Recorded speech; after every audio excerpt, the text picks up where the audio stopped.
Hello and welcome to the place where we answer all the questions you've asked us about beauty. This is Heart Beauty. It's our video and we've got our Heart Beauty makeup artist, the lovely Laura Barrow in the studio. Hello. Hello, nice to see you. And our model, Hannah. Hello. Very friendly here. So today what we're going to do is we're going to talk about foundation. It's something that I am absolutely petrified of. I know a lot of women get the colour wrong and it's too thick and it just looks a bit caked on. So Laura's going to show us how to get a natural glowing look. Right, so Hannah's got beautiful skin. I mean, Lovely skin. would you, somebody like Hannah, would you recommend she did wear foundation anyway?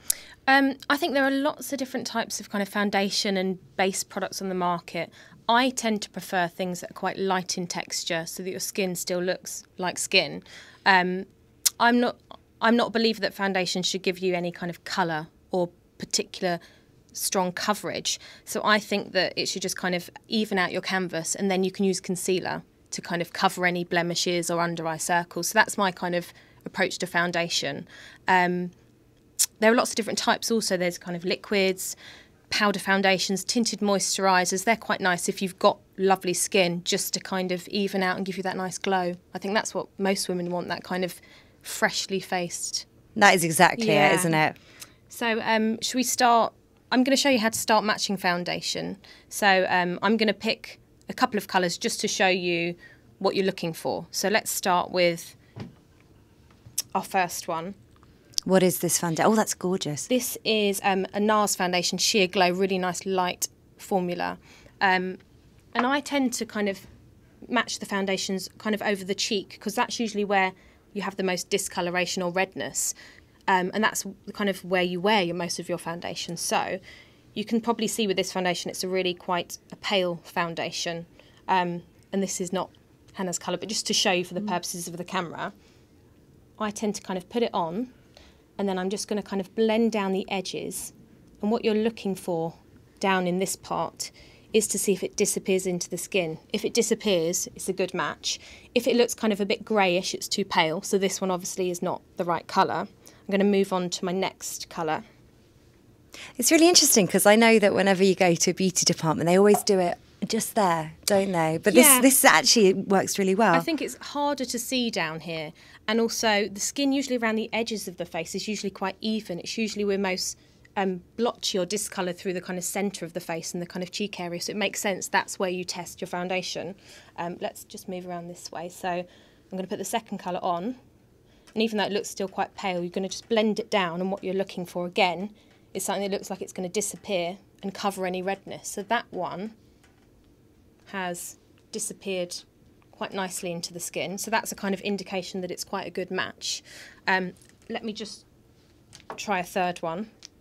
Looks quite tanned, yes, that one. This is it's just to kind of, so you can see it quite easily on camera. This one obviously looks way too orangey on the skin. And again, that's a sign that it's too dark. If something looks orangey, it's usually too dark. If you're kind of looking at something that looks greyish on the skin, it's too pale. If something disappears, then it's going to be a kind of perfect skin match. So that's brilliant. That's just to demonstrate. Let me just wipe those off and we can go with the one that looks the best match for Hannah. So in terms of applying the foundation, if you use your fingers, you're going to get the most natural finish because the kind of warmth of your fingers will kind of melt it into the skin.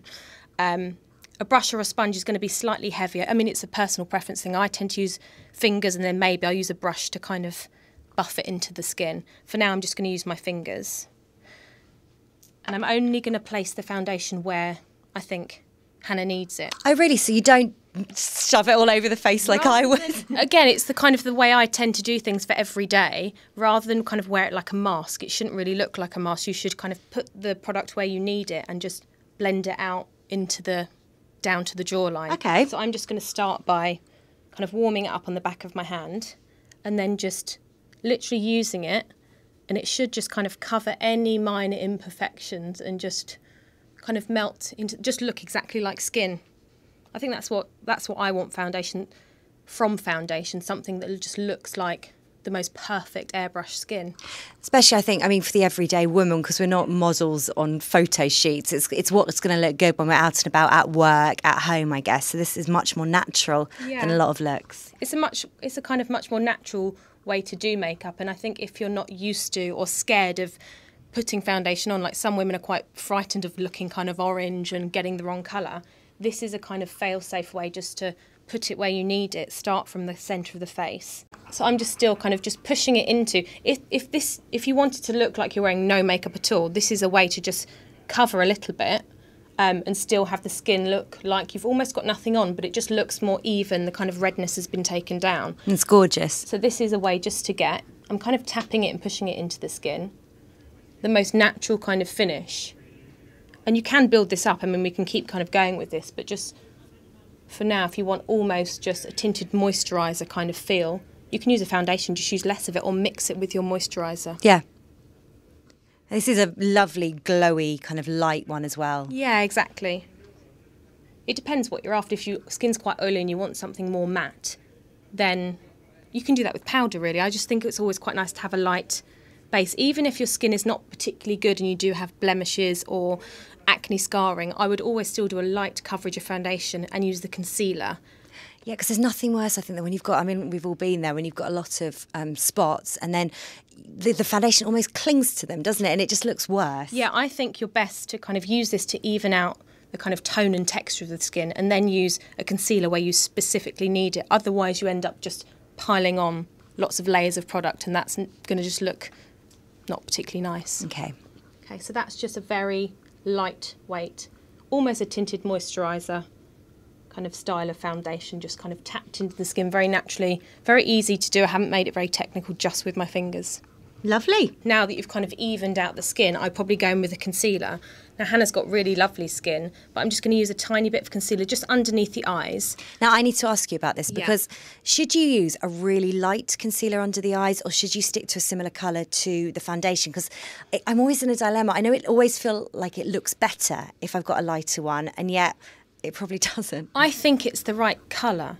With under the eyes, there's almost more of a kind of greyish bluey tone.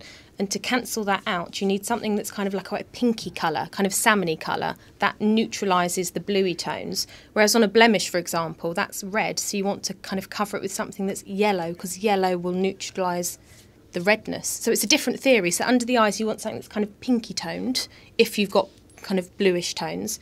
And then with any blemishes or any marks or scarring that are red, you actually want to put something that looks yellowy. Great tip, that is.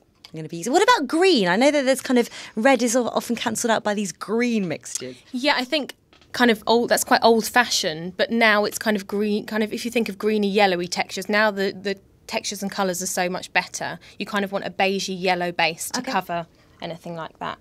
So I'm just going to use something which looks quite pinky, and I'm just going to use it on my finger. I can use a brush. I might smooth it out with a brush, but if you just, Hannah, if you just look all the way up to the ceiling for me. That's Laura Mercier, isn't it? Yeah, Secret Camouflage. It's a good one. And I'm just literally just kind of gently tapping it underneath the eyes. Look up again for me, I'm just going to come this way. And I'm only placing it just where I need it. I'm not kind of taking it all the way underneath, just where you see a little bit of darkness.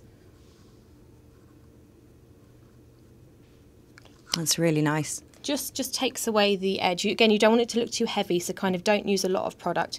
I'm just picking it up on my finger and just tapping it into the skin. And just kind of using the brush just to smooth away. Close for me. You can take a little bit of this on top of the eyelid just to kind of even out the skin tone. You can do this with your foundation as well. I'm just going to use the concealer just to kind of take away any kind of veins or discoloration. Does that make a good base for eyeshadow as well? It can do. You just don't want such a greasy texture because that will make the eyeshadow kind of slip and slide. But yeah, you can use a concealer as a base. Okay. So that's one of the eyes. I'm just going to go back in and